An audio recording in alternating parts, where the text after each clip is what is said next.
शायदाई Ep 1 review. शायदाई का मूल आकर्षण इसकी डुअल नैरेटिव स्ट्रक्चर में है। एक तरफ मिराल की आत्मखोज और दूसरी तरफ अली खान की सत्ता और विरासत को बचाने की लड़ाई। ये केवल एक पारंपरिक ड्रामा नहीं है, बल्कि आधुनिक समाज के अंदर छिपे भावनात्मक और वर्गीय संघर्षों की परतें खोलने की कोशिश करता है। 1. शुरुआत। Symbolic opening. कहानी की शुरुआत एक तूफान से होती है, जो सिर्फ मौसम नहीं बल्कि आंतरिक उथल-पुथल का रूपक है। मिराल की मां के पुराने घाव इस तूफान के जरिए उभरते हैं, जो यह संकेत देता है कि अतीत कभी पूरी तरह खत्म नहीं होता, वह वर्तमान को प्रभावित करता रहता है। यह शुरुआत दर्शकों को तुरंत भावनात्मक गहराई में खींच लेती है। 2. मिराल, पहचान बनाम समाज। मिराल का किरदार इस कहानी का सबसे विचारशील हिस्सा है। एक शिक्षक के रूप में उसका जीवन स्थिर और अर्थपूर्ण है, लेकिन वह उसमें खुद को सीमित महसूस करती है। कॉर्पोरेट दुनिया में जाने का उसका निर्णय सेल्फ एम्पावरमेंट भी है और एक जोखिम भी। उसका अंतिम भाषण, जहां वह सफलता के अकेलेपन की बात करती है, पूरे नैरेटिव का फिलॉसॉफिकल कोर बन जाता है। 1. यह कहानी यह सवाल उठाती है, क्या सफलता वास्तव में हमें संतुष्टि देती है या सिर्फ हमें और अलग-थलग कर देती है? अली खान, शक्ति का बोझ। अली खान का जीवन बाहर से परफेक्ट दिखता है, लेकिन अंदर से जटिल है। उसकी दादी की इच्छाएं पारंपरिक मूल्यों का प्रतिनिधित्व करती हैं। बिजनेस में चल रही साजिशें ये दिखाती हैं कि पावर अट्रैक्ट्स कॉन्फ्लिक्ट। वो एक ऐसा किरदार है जो अपने परिवार की विरासत को बचाने के लिए कोई भी व्यक्तिगत इच्छाओं को दबाता है।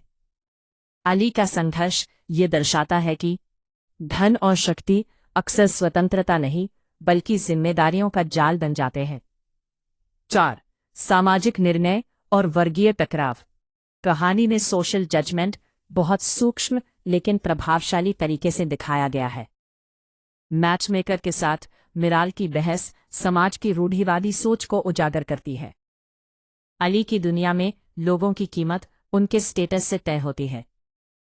ये दोनों ट्रैक मिलकर ये दिखाते हैं कि समाज व्यक्ति की पहचान को अपने मानकों से मापने की कोशिश करता है। 5. भावनात्मक बनाम भौतिक दुनिया। शायदाई का सबसे दिलचस्प पहलू यह है कि ये दो विपरीत दुनियाओं को समानांतर दिखाता है। मिराल की दुनिया, अली की दुनिया। आत्मखोज, विरासत की रक्षा।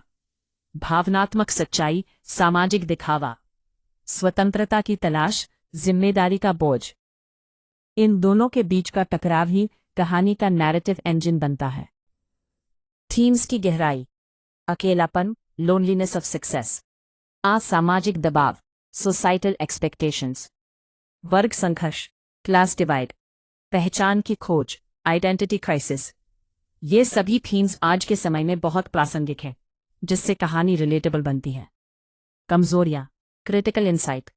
कहानी मजबूत है, लेकिन कुछ जोखिम भी हैं। अगर मिराल का ट्रांजिशन बहुत जल्दी दिखाया गया, तो उसका भावनात्मक प्रभाव कम हो सकता है।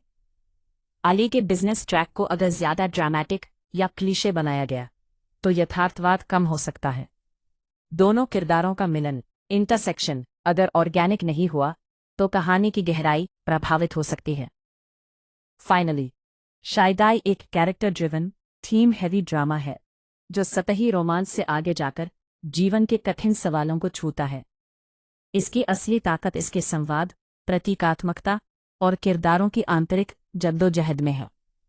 अगर इसे संतुलित लेखन और धीमी परतदार कहानी कहने के साथ पेश किया जाए, तो यह सिर्फ एक ड्रामा नहीं, बल्कि एक सोचने पर मजबूर करने वाला अनुभव बन सकता है।